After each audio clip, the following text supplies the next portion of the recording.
So welcome to this Module 4B presentation that discusses, this Module 4B will discuss aging and its effects on the body.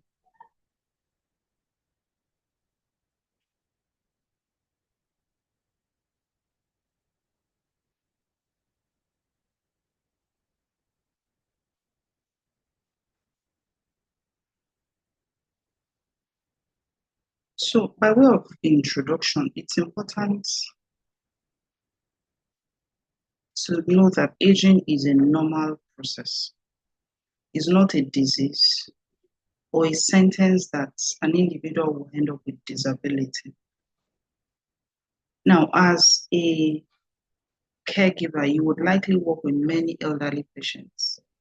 It's important for your patient to have a general understanding of the physical and mental changes that occur during the aging process. It's also important that you, as the caregiver, have this general understanding of the physical and mental changes that could occur during aging process, because you come to encounter such with your patients. The immune system becomes weaker as we age. So this increases the chance of your patient coming down with infections. It also means that it takes your older clients a longer time to recover from an infection. Now, there are two parts of our immune system, the innate and the adaptive. As we age, there's changes in both of these innate and adaptive immune system. The innate immune system consists of barriers that would protect us from infections such as our skin and our mucous membrane. The cough reflex, for instance, and the ability to develop a fever are also parts of the innate system. But as people begin to age, the skin becomes drier, thinner, and more fragile. So the more fragile skin increases the chance of them developing a skin tear and even openings which may allow bacteria to enter and cause infection. Then their skin may also be dry, and this can lead to an increased risk of cracks and openings from itching, because a dry skin would irritate or cause itching. This can allow bacteria to enter. So that's just like a breakdown of the innate immune system. The adaptive immune system is more complex, and it includes the thymus, the spleen, the tonsils, the bone marrow. And what it does is to make white blood cells, which are needed to fight infections. The circulatory and the lymphatic system are also part of the innate immune system. Now, T cells are a type of white blood cells that will help our bodies fight infections. As we age, the body produces fewer T cells. This will lead to a diminished ability to fight off bacteria and viruses. Lymph nodes would also reduce in size and number. So this makes it harder for the body to develop a fever. So, and fever, as we said earlier, is one way for our body to fight infections. So an older adult may not necessarily have a fever, which is the typical sign of infection. So you, as the caregiver, you have to be aware of even the slightest change in the temperature reading of your patient. This can be the earliest marker of an infection that you will be able to observe before your patient becomes really symptomatic. Still on the effect of aging on the immune system, there are also changes in the respiratory system, which can lead to increased risk of developing respiratory tract infection. The lungs have less alveoli, which is the smallest structure of the lungs, and they're needed for the exchange of oxygen and carbon dioxide. So this leads to less oxygen in the blood, which means that breathing may be compromised. So now, if the older adult is not able to breathe as well as they did when they were younger, they will be at a higher risk to contract a respiratory tract infection. The cough reflex may also be diminished, like if something is scratching your throat, there's a natural reflex to just cough. Or if something is choking you, there's a natural reflex to just cough. Now, older people have a harder time coughing up mucus. which means that such mucus will stay in the lungs and it leads to more bacteria. Still on how aging affects the immune system, the home care aide has to remember that they must always practice good hand hygiene because it's the best way to prevent the spread of bacteria and viruses. And you would also want to assist your patient with practicing good hand and personal hygiene. Be sure they wash their hand. The utensils are washed. They clean up after going to the toilet or touching objects and surfaces before they would use such hands for eating, or just to put things in their mouth. So you want to encourage personal hygiene. You want to encourage and provide proper nutrition because nutrition would help to optimize the immune system. Then you want to help that to keep your patient hydrated. So you want to be sure they are drinking enough. This should encourage you, and you also want to encourage your patient to receive vaccinations such as the yearly influenza vaccination that elderly people should take. And you also want to encourage them to talk to their nurse or doctor about the vaccinations that they could receive to protect themselves from infection. So any other vaccination aside from influenza that your patients could receive, you may even be the one to ask the managing team about it, or let your patients know that they can ask their doctor for such when they go for routine checkups. Now, how does aging affect your respiratory system? We said earlier that as the body ages, there are less alveoli, which is the smallest structure within the lungs. So alveoli are small sacs at the bottom of the lung where oxygenation takes place. That's where the exchange of carbon dioxide and oxygen takes place. So the lung takes in air which contains oxygen. And in the alveoli, oxygen will enter the blood to oxygenate the rest of the body. Carbon dioxide, which is a waste, leaves the alveoli. So since there are less alveoli in older people, they have a diminished ability to remove carbon dioxide from their lungs. So the lung tissue also becomes less elastic as a person ages. So this means that the lung will not expand during breathing as well as they did when this patient was younger. The rib cage may also not expand as well as it did when the patient was younger because the bones become thinner and change shape with age. The diaphragm, which is a muscle below the lungs and supports breathing, also becomes weak. So the elderly person may have difficulty taking deep breaths. The cough reflex may be diminished. And an older person may have a harder time coughing up mucus, which means that it will stay in the lungs and it can lead to more and more bacterial infection. So now when you work with an older adult, you should allow them to take frequent rest period as they can become easily fatigued or experience shortness of breath, still because of the effect of aging on the respiratory system. Now, if it's ordered in your patient's care plan, you want to encourage and assist the patient to perform deep breathing exercises just to optimize the respiratory system. Then a patient may also be working with a respiratory therapist who would assist them with practicing deep breathing and using tools such as incentive spirometer. So what's an incentive spirometer? It's used by having your patient breathe in deeply into a small machine. So they breathe in very deeply into a small machine. So this helps to keep the alveoli in the lungs open. So if the alveoli are open, there will be better oxygenation of the body. Unwanted carbon dioxide can be removed from the body. And this exercise is also a great way to prevent pneumonia in the elderly people and bedridden patients. Now, some patients may also benefit from staying in a higher sitting position known as Fowler's position, especially when they are sleeping. I have a picture in the next slide. So this helps prevent difficulty in breathing. It helps them to breathe better if they are lying down, because if they lie flat, they may find it difficult to breathe. So you may need to adjust your patient's bed if it is adjustable to keep them in a sitting position, like in a semi-sitting position, so they can sleep in such a position.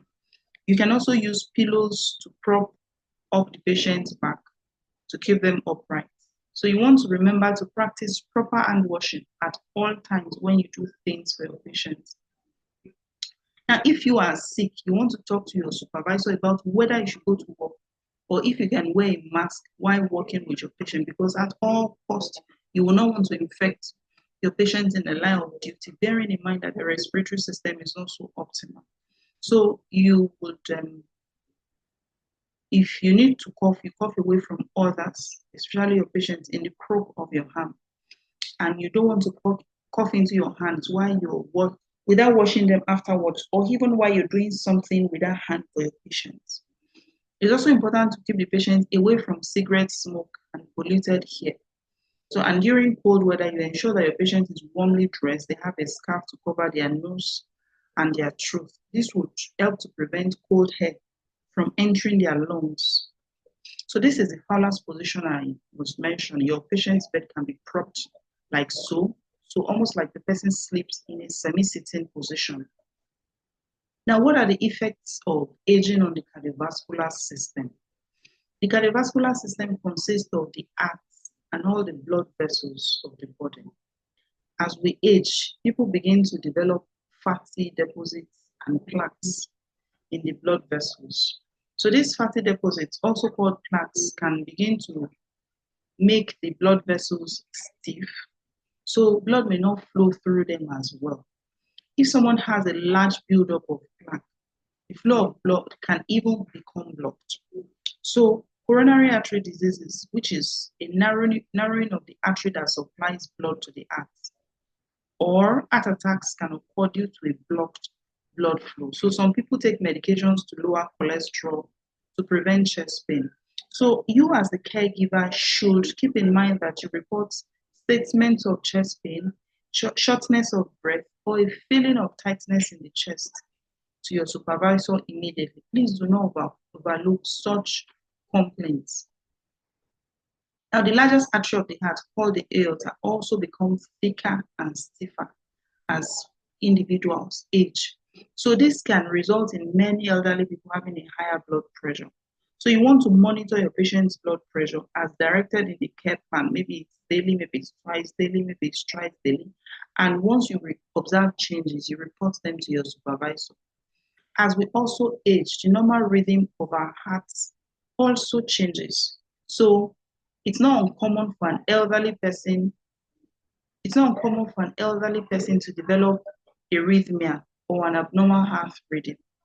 In many cases, this can be controlled by medications.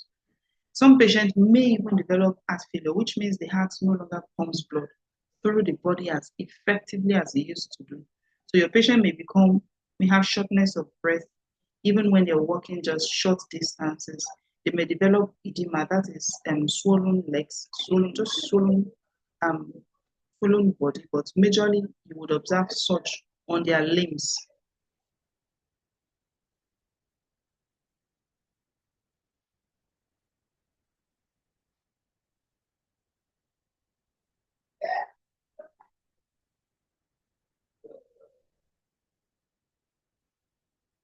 And edema usually will develop because there's a buildup of water in some tissues, but majorly it's observed on the legs.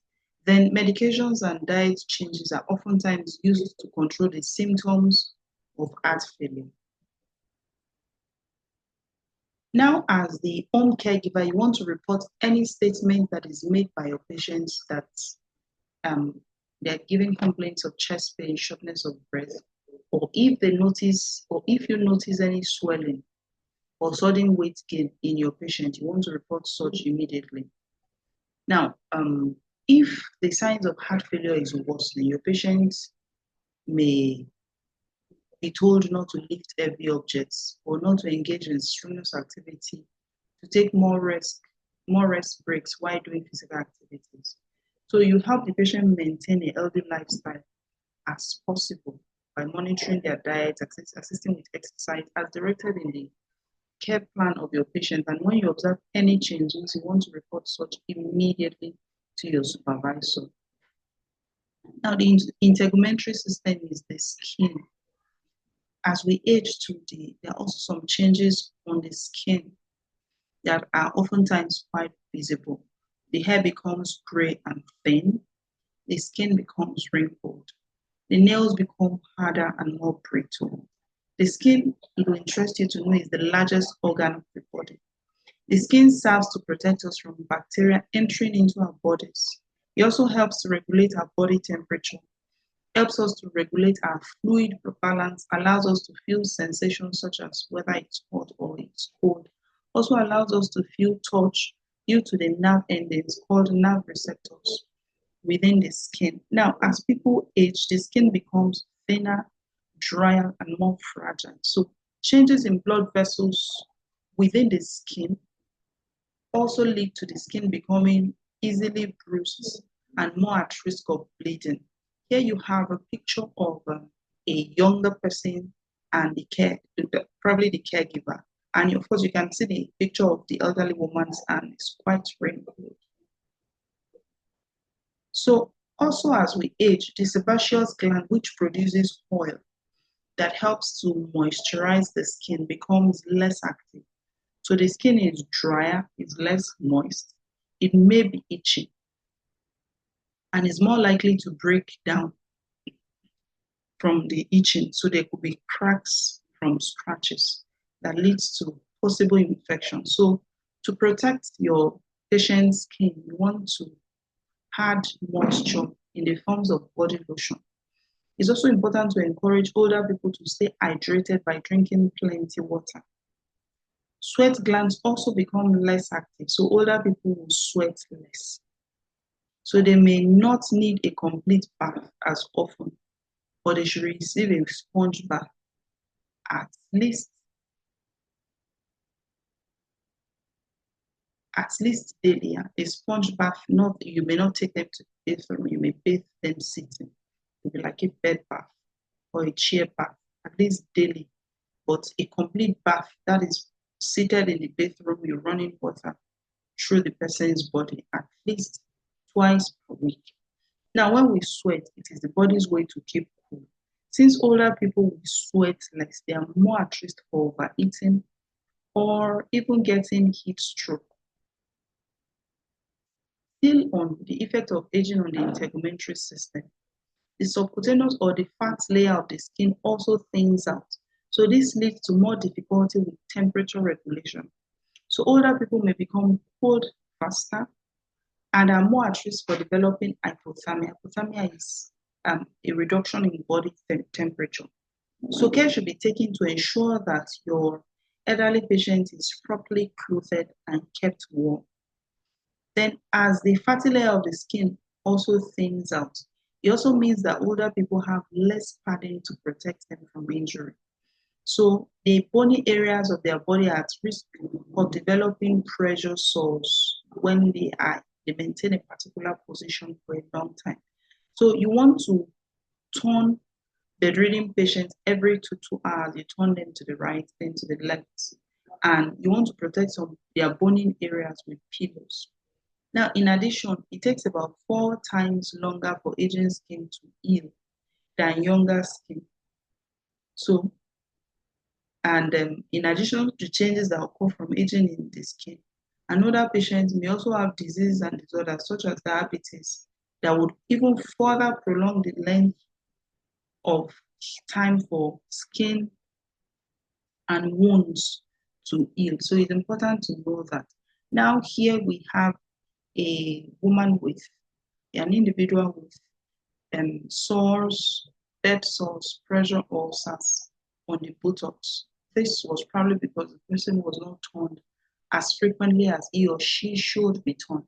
And this is a deeper bed wound, bed sore, pressure ulcers, probably a bedridden patient who wasn't turned as frequently. Now, these are pressure ulcers on the heels. You know, we said the bony areas should be supported with pillows, should be padded. If pressure is applied on such bony areas for a long time, they can develop this kind of wounds. Okay, so now effect of aging on the musculoskeletal system. The skeleton is made up of bones within the body, and it provides support for muscles, protection for organs, and help people to move. The muscle provides strength for the body to move. Joints are spaces in between bones which are cushioned by cartilage, and that fluid is called a synovial fluid. Now, as people age, the bone begins to lose their mass, their density, and calcium. The bones may become thinner and they are more likely to break. The spinal column may become curved, resulting in some elderly people having a stooped or bent over appearance.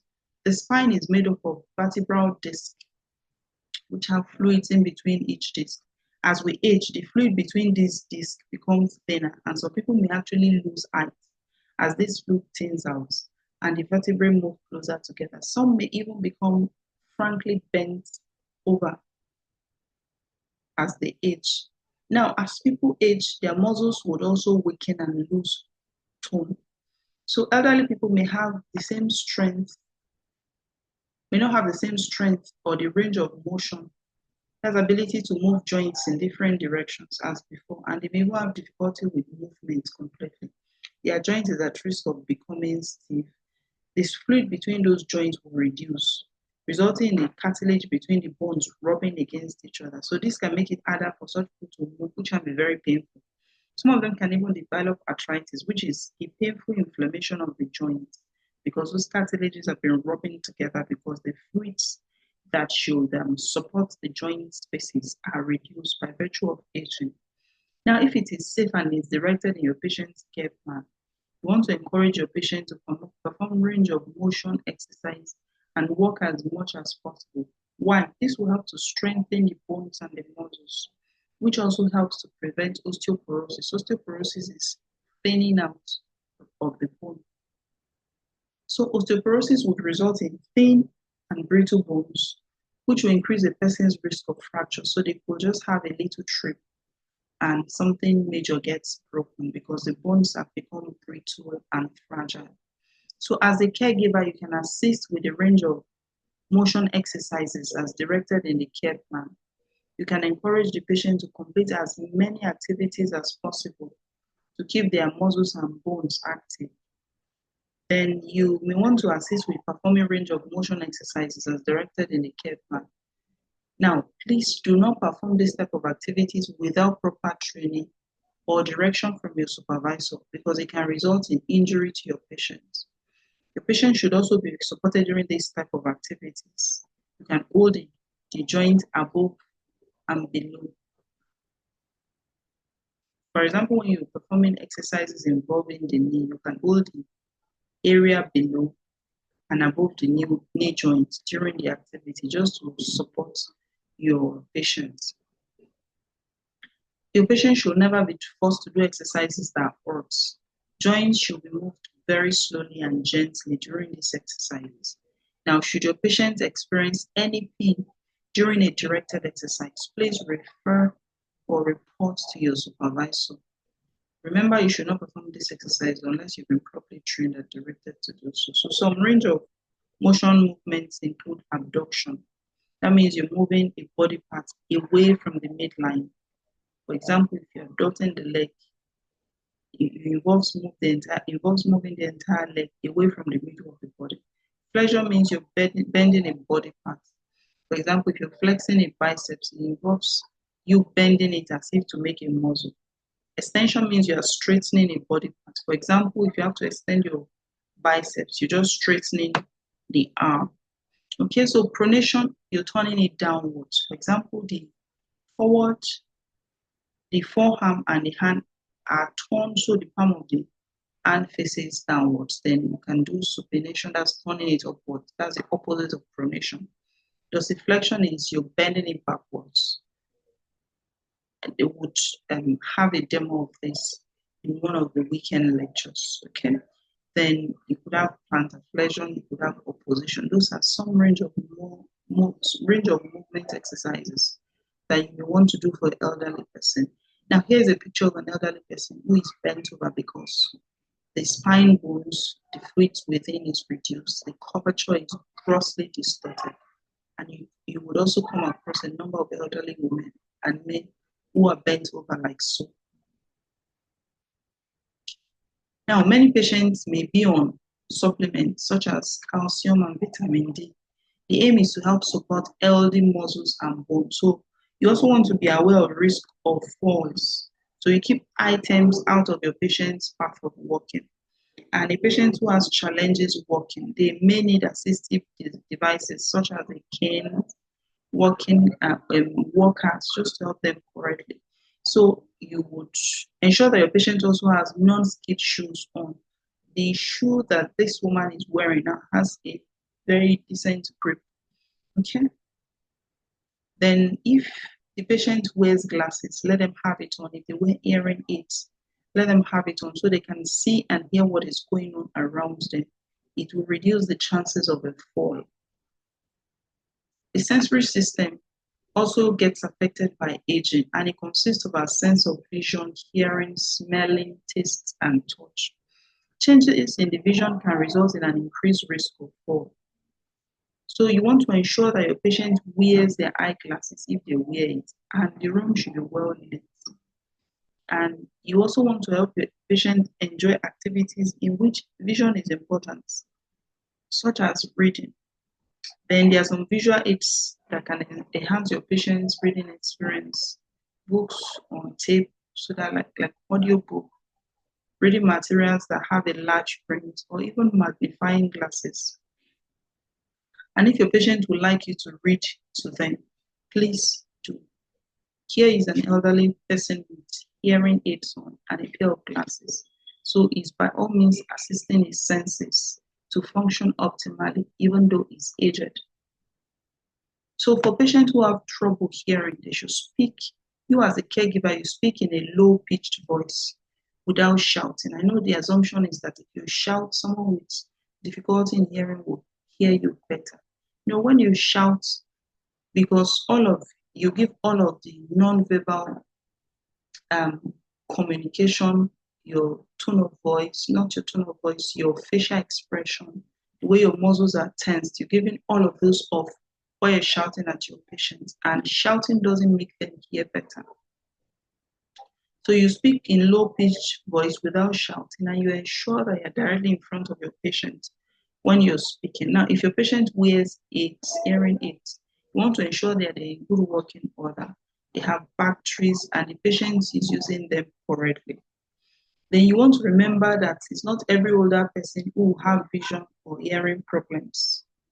So our sense of smell also diminish as we age. So this puts elderly people at risk for not even smelling things like fumes or gas, or should there be a fire in the house or smoke, they may not smell such.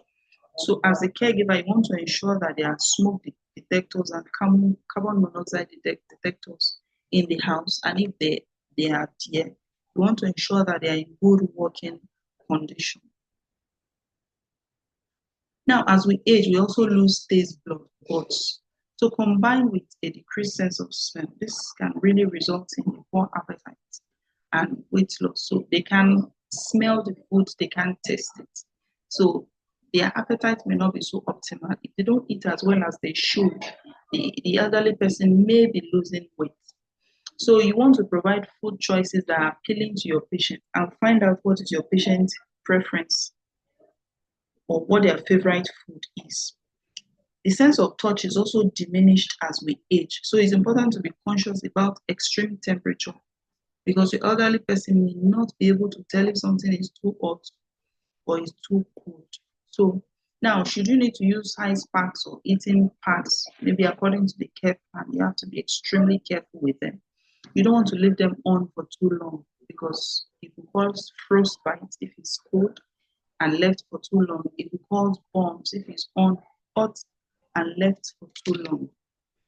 Then when you have to give them food, you also want to watch the temperature and drinks that you serve your patients. Be sure that it's not too hot so that they don't burn themselves or get scalded.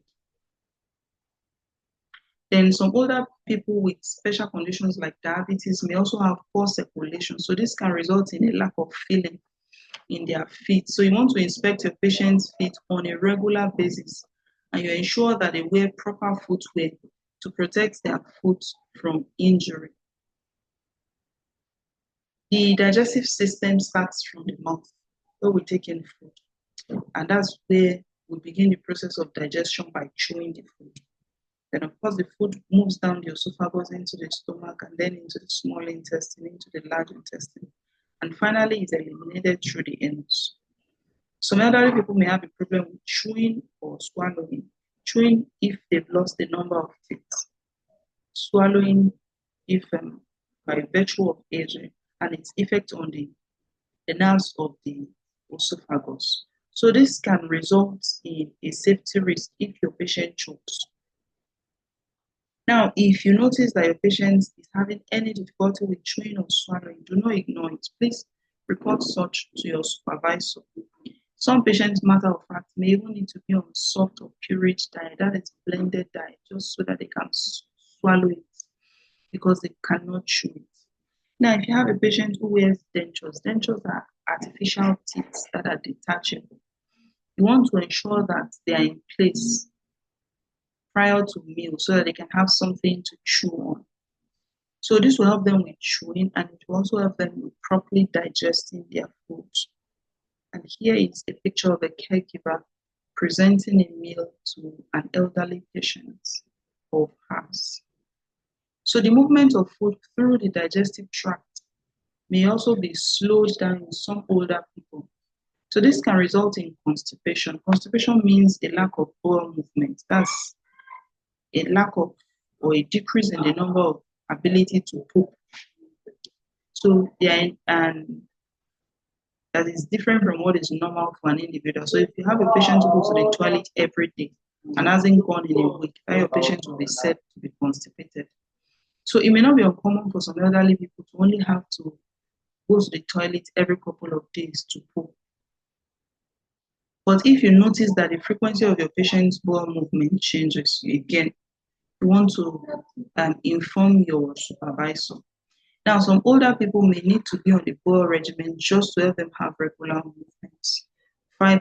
Foods that are rich in fiber, which is found in fruits, vegetables, whole grains, or even some medications such as stool softeners. Now, when they also take in a good quantity of water and exercise, it helps to maintain a good bowel health for your patient. So you want to keep that in mind too. Okay. Now, the effect of aging on the urinary system. The urinary system consists of the kidneys, which make the urine by filtering blood, the ureters, which are tubes that carry urine from the kidneys to the bladder, and the bladder, which stores the urine, and the urethra, which will then pass the urine to the outside body. Now, as we age, the kidney's ability to filter blood begins to decrease. Nephrons are the filtering unit of the kidney, again, the smallest cellular unit of the kidney. So these nephrons will filter waste materials and make urine. But as we age, the number of nephrons will begin to decrease. So this means that the ability to filter waste products will decrease. Some other people may have problems with their kidney and they may have to have their kidney functions monitored frequently. Also, the muscle tone of the bladder becomes weaker. So like the strength of the bladder becomes weaker. So some elderly people may have difficulty holding the same amount of urine as they did when they are younger. So they may need to urinate more frequently, even wake up during the night to urinate frequently.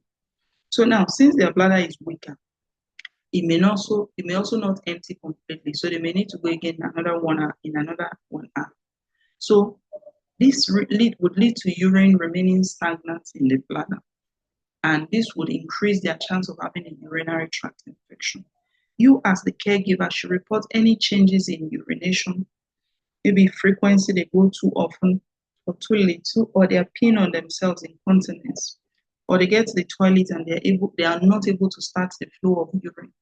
Or if your elderly person complains of pain or burning sensation while urinating, you want to carry your supervisor along. Then it's important to encourage your patients to drink plenty of water, plenty of fluids. Some elderly people will hesitate to drink enough water because they fear that the more they drink, that they may pee on themselves, that they may have an accident.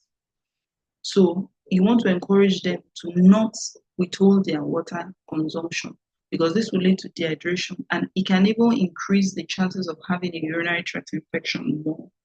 So you want to remember that incontinence is not a normal part of aging. As such, you would report such incidents of incontinence to your supervisor immediately. Okay, so now the endocrine system.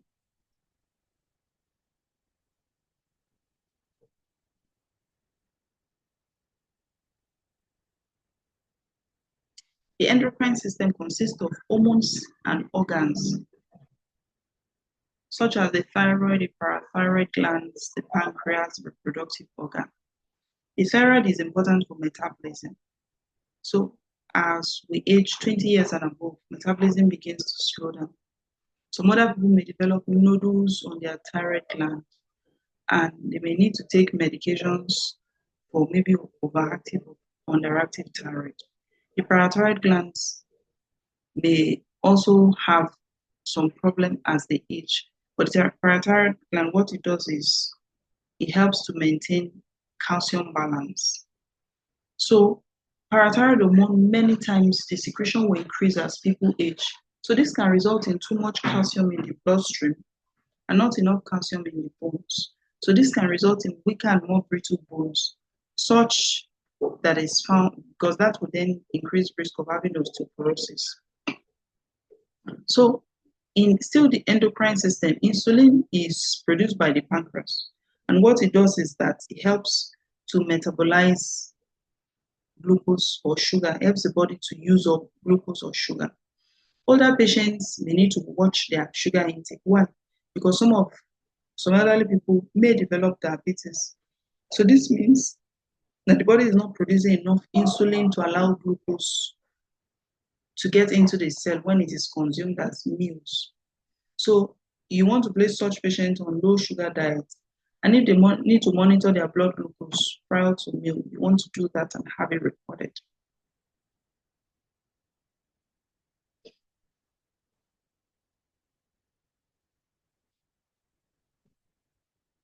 Now, the neurological system or the nervous system consists of the brain and the spinal cord.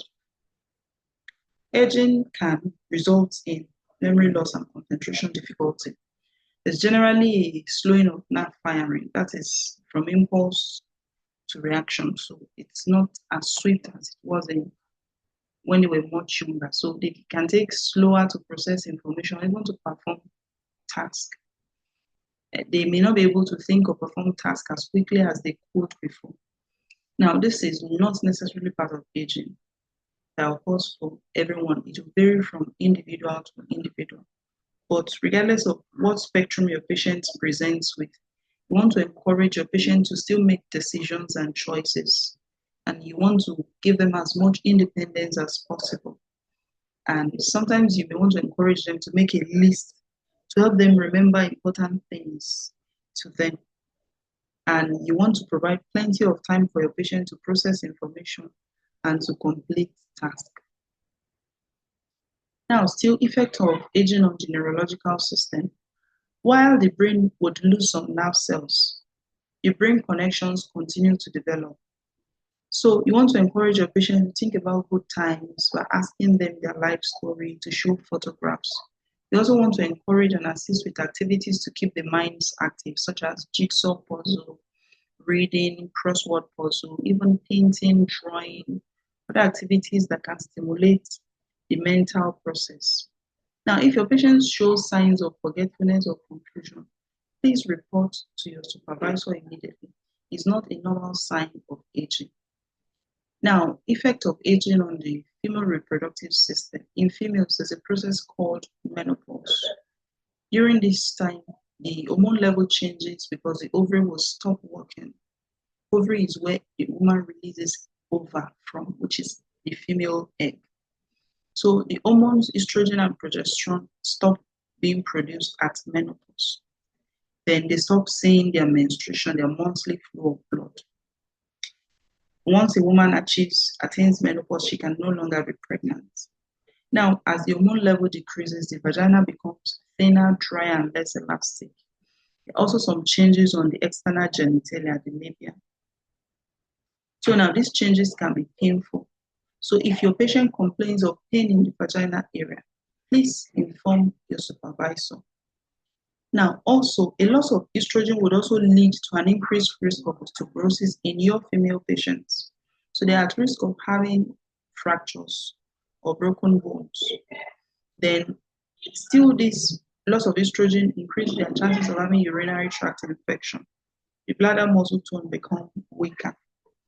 Okay, so if you notice any of this condition, maybe um, prolapse bladder, that is a bladder falling out, and you're seeing it through the genitals, or you have some masses coming out through the vagina, through the anus. This would oftentimes commonly occur in women. You want to report to the supervisor. Okay, so effect of aging on the male reproductive system. Now, as men age, the testicular tissue would also decrease, and there may be decrease in testosterone, which is the male sex hormone. However, the testes will continue to produce sperm, but at a slower rate than before. So some men may experience erectile dysfunction, that is an inability of the penis to obtain or maintain an erection. Their prostate gland may become enlarged. Prostate gland is at the base of the bladder around the urethra, so it carries urine to the outside body. Now, if the prostate gland gets enlarged, to press on the urethra that is supposed to carry urine outside the body, so they may have problem urinating, they may be dribbling urine, or they may urinate small, frequent quantities of urine. They may wake up very often in the night to urinate. So there's a condition called benign prostatic hyperplasia, which occurs in about 50% of men.